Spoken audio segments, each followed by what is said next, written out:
Assalamualaikum warahmatullahi wabarakatuh. Bersama saya Muhammad Syafiuddin.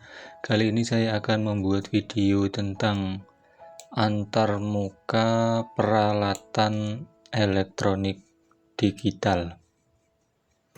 Jadi pada video kali ini saya akan memberi sedikit pemahaman tentang antarmuka yang ada pada peralatan elektronik digital. Peralatan elektronik kan ada yang analog, ada yang digital ya. Nah, kali ini saya akan membahas antarmukanya di perangkat elektronik yang digital. Oke, saya akan langsung ke pembahasannya. Pengenalan antarmuka digital ya. Perangkat kontrol elektronik digital biasanya dilengkapi dengan sebuah antarmuka. Antarmuka ini berfungsi sebagai media untuk berkomunikasi dengan perangkat lainnya. Misalkan ini adalah sebuah perangkat ya. Ini saya salah tulis, perangkat digital A, kemudian yang ini perangkat digital,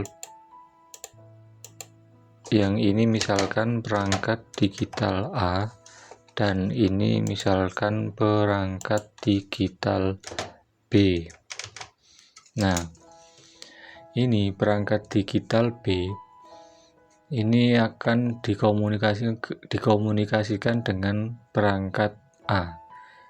Nah, ini tidak bisa langsung berkomunikasi dengan ini, melainkan harus ada sebuah antarmukanya.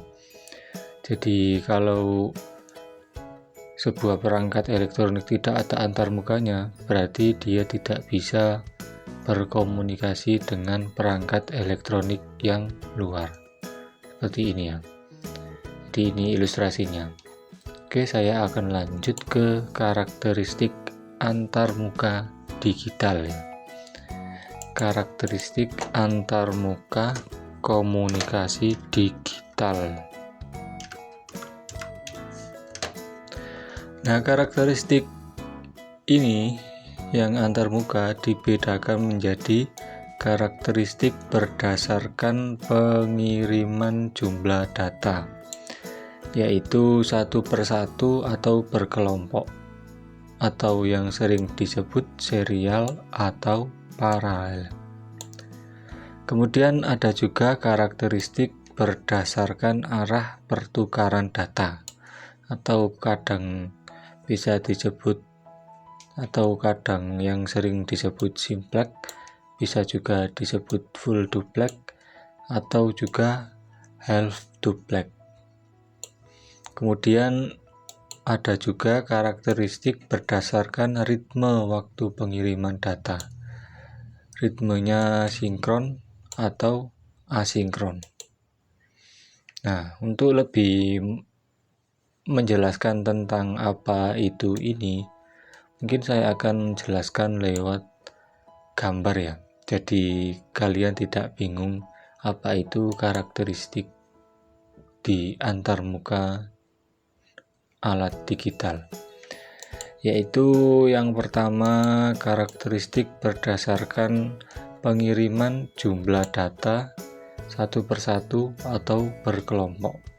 Jadi misalkan ini adalah pengirim dan ini adalah penerima. Nah, ini kalau dikirim satu persatu, maka ilustrasinya akan seperti ini.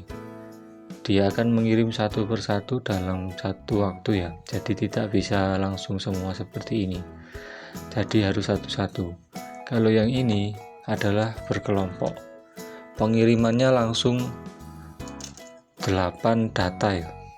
8 data langsung dikirim ke penerima. Kalau ini kan satu data langsung dikirim ke penerima. Jadi tidak bisa banyak, tidak bisa berkelompok, hanya satu persatu. Kalau ini pengiriman datanya berkelompok.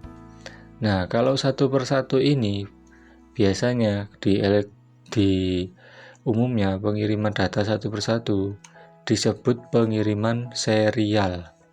karena cuma satu saja. Kalau yang ini pengiriman datanya disebut paralel karena pengiriman datanya berkelompok, tidak hanya satu data yang dikirimkan dalam satu waktu. Oke, itu karakteristik berdasarkan pengiriman jumlah datanya. Kemudian yang selanjutnya adalah karakteristik berdasarkan arah pertukaran datanya.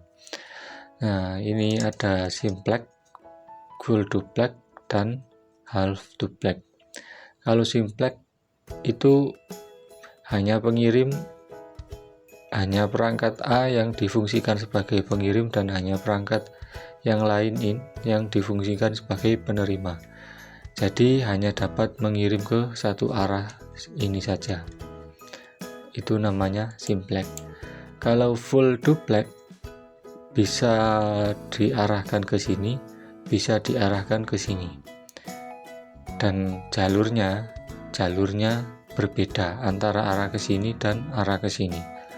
Kalau half duplex itu bisa diarahkan ke sini, bisa juga diarahkan ke sini. Hanya saja jalur datanya hanya ada satu. Jadi kalau mau diarahkan ke sini datanya harus mematikan yang diarahkan ke sana. Begitu juga sebaliknya, kalau mau diarahkan ke sana, berarti yang di sana harus dimatikan. Karena itu arah pengiriman data ini disebut half duplex ya, karena hanya satu jalur untuk dua arah. Kemudian yang selanjutnya ada karakteristik berdasarkan ritme waktu pengiriman data. Nah, kalau dalam pengiriman data biasanya itu ada clock-nya.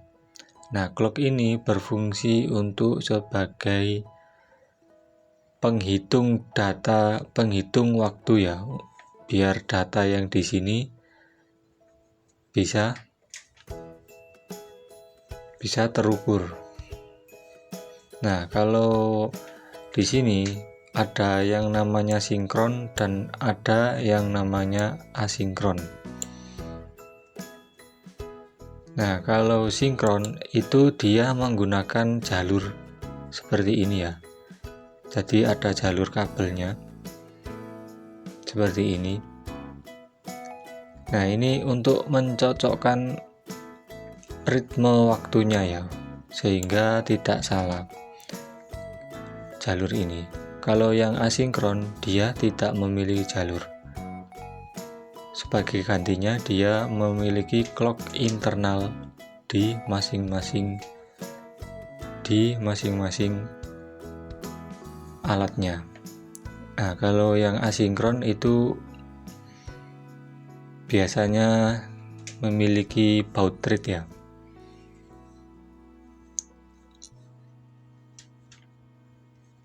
Nah, kalau yang ini biasanya tidak, ya sama ya, memiliki baud rate, cuma dia itu tidak tersinkron. Nah, apa efeknya, hal yang mendasar antara perbedaan hal dasar tentang sinkron dan asinkron? Kalau sinkron itu jumlah clock yang dikirim mungkin.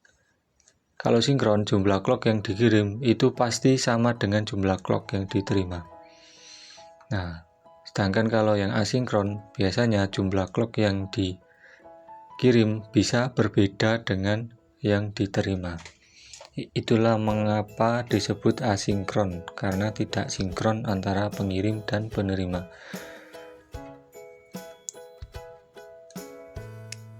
Tetapi keduanya juga bisa tetap mengirim data, hanya saja ini dibedakan menjadi sinkron dan asinkron.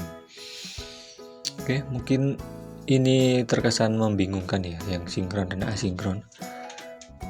Pokoknya hal yang membedakan antara sinkron dan asinkron adalah ritme total jumlah ritme waktunya.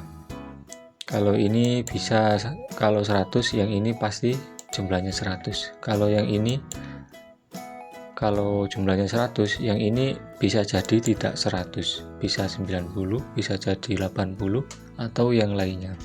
Karena ini tidak diperlukan waktu yang sinkron.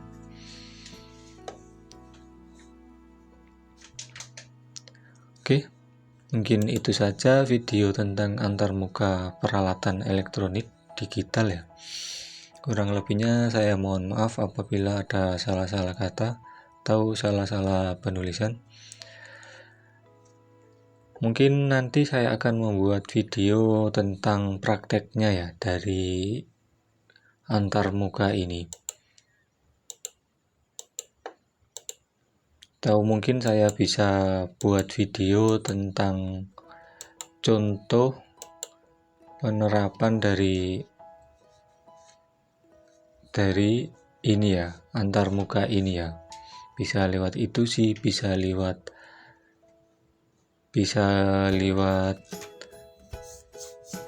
yang lainnya. Oke.